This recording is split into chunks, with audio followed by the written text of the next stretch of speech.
The Elves and the Shoemaker, retold by Eric Suben, illustrated by Annie 1. Once upon a time there was a kind shoemaker. Though he worked very hard, he grew poorer and poorer. The day came when he had only enough leather left to make one last pair of shoes. He cut out the leather for the shoes and left it on his workbench to stitch together in the morning. The shoemaker went to bed not knowing what he and his wife would do once the leather was used up, for they had no money to buy more. Despite their troubles, the shoemaker and his wife slept soundly that night. Early the next morning, the shoemaker woke up and got dressed. Then he went into the shop to make the last pair of shoes. When he looked at his workbench, the shoemaker thought he must be dreaming. He blinked his eyes, then blinked them again. But this was not a dream. On the very spot where he had left the leather the night before was a pair of beautiful, well-made shoes, all finished. The shoemaker called his wife into the shop and showed her the shoes. "They're splendid," she exclaimed. "But when did you make them?" "I didn't make them," the shoemaker replied. "I found them here this morning."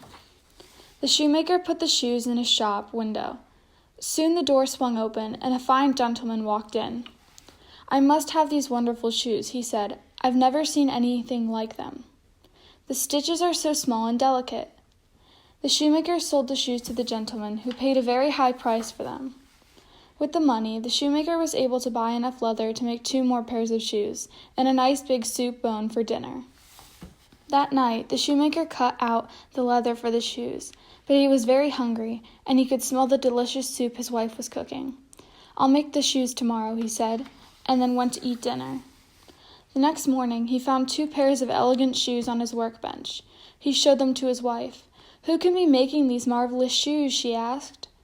But the shoemaker only shook his head in wonder. Once again, the shoemaker placed the shoes in the shop window. He didn't have long to wait before the door swung open. This time there were 2 customers, and they both paid handsomely for the fine shoes. Now the shoemaker had enough money to buy leather for 4 more pairs of shoes. Things went on this way for some time.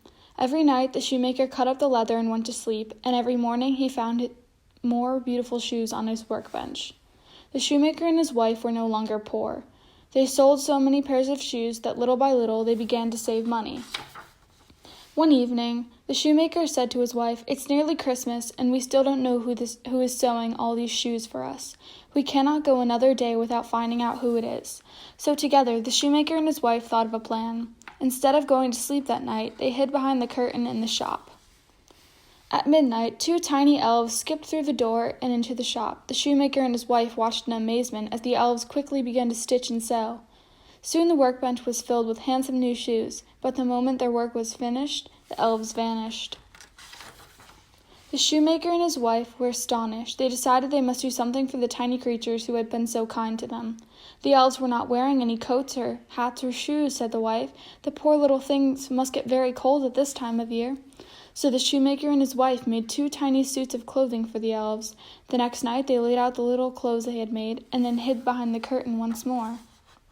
At exactly midnight the elves appeared in the shop. When they saw the new clothes, they were overjoyed. They hurried to try on their outfits and found that everything fit them perfectly. In their brand new clothes, the elves danced around the room and sang a merry song. At last the elves danced out the door of the shoemaker's shop, never to return again. The thoughtful shoemaker and his wife had repaid the kindness with kindness. They never wanted for anything, and they lived happily for the rest of their days.